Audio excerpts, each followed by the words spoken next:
Hi! Magandang araw po at masaganang buhay sa inyong lahat. Gusto po ba ninyong magtanim ng spinach pero wala kayong enough space?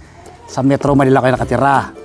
Ganito po pa mamaraan, ano? Pwede nyo pong gayahin itong aking ginagawang pagtatanim. Tingnan nyo po yung ating mga tanim na spinach. Grabe po ang tatabatang lulusog, ano?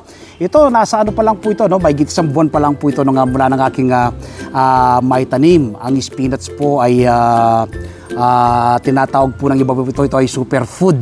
Meron po akong kaibigan na may sakit na cancer, no? Kapag nagpa-check up po siya sa kanyang doktor, ito po yung kanyang madalas na kinakain. Nagkakaroon po siya ng malakas na immune system, ano? Kapag kumakain po siya ng spinach. So ito po, kung dito kayo sa Metro Manila nakatira, pwede po kayong magtanim ng ganitong pamamaraan tulad po ng aking ginagawa. Simpleng alagaan po ang spinach. Plant and forget siya, no? Kapag naitanim mo siya, halos hindi po siya inaalagaan. Ako po'y harvest ngayon. Ako'y magluluto ng masarap at masustansyang kakaibang recipe mula po sa spinach. Spinach lying, alam magsaka reporter. Pero bago po ako harvest, ano? Ipapakita ko po muna sa inyo itong ating mga tanim na spinach sa mga bote ng mineral water. Ayan po, tinan nyo, diba? Ang lulusog po nila. Ayan po, sa mga bote lang yan ng mineral water. Ayan o, hanggang doon po yan. Hanggang doon, ayan o. Kasama po ng iba kong mga halaman itong ating mga tanim na spinach. Grabe, ang lulusog, ang tataba. Ayan o, planted forget po yung spinach kapag naitanim mo. Antayin mo na lamang po siyang lumaking ganyan, tapos harvestin na yung kanyang kanyang mga daon na yan, sariwang daon. Kahit anong luto po pwede yan, ano? Pwede po ginisa, no?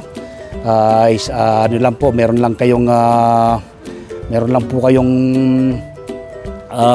sardinas, no?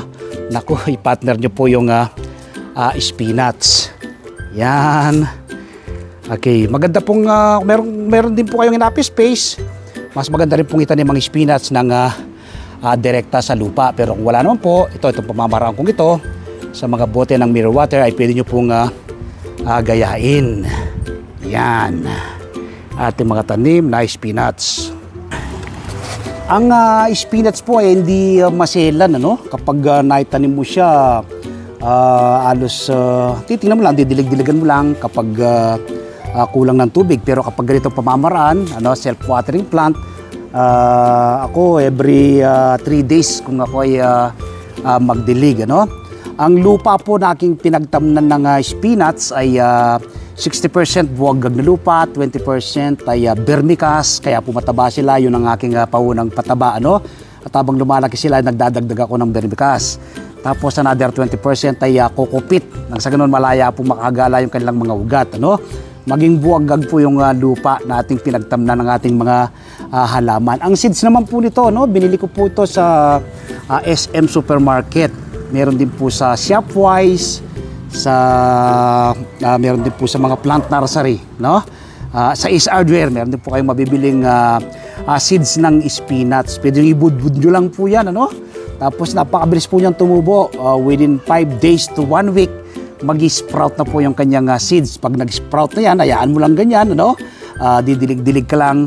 At kapag sumapit yung isang buwan, pwede ka na pong umarvest. So ito may isang buwan kasi hindi ko kaagad na-harvest, ano? Pero kita nyo naman po ang taba ng ating tanim na spinach. So magtanim din po kayo.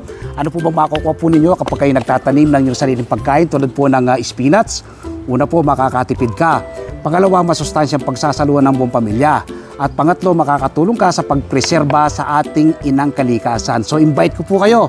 This coming Sunday, panoorin po ninyo yung aking TV show, Masaganang Buhay. Napapanood po yan alas 7 hanggang alas 8 ng umaga sa 1PH Signal TV, Channel 1 ng TV5. Napapanood din po sa RPTV, YouTube at Facebook. Tuwing araw naman po ng Martes, umaga po kayo ng kopya ng Filipino Star ngayon. Basahin niyo po yung aking column, ano?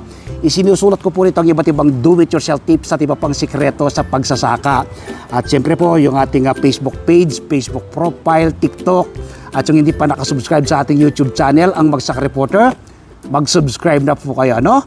Like and share, click the bell button nang sa ganun, ma-inform po kayo kapag may mga bago akong video upload, video tutorial upang ma-share ko po sa inyo ang payaram na talento ng ating Panginoon. Palagi ang kong sinasabi, food security starts at home. Nawa po mula ngayong araw na mapanood ko, magtanim na rin po kayo ng spinach at iba pang green leafy vegetables at mga fruit-bearing trees. Salamat po. Happy farming. God bless.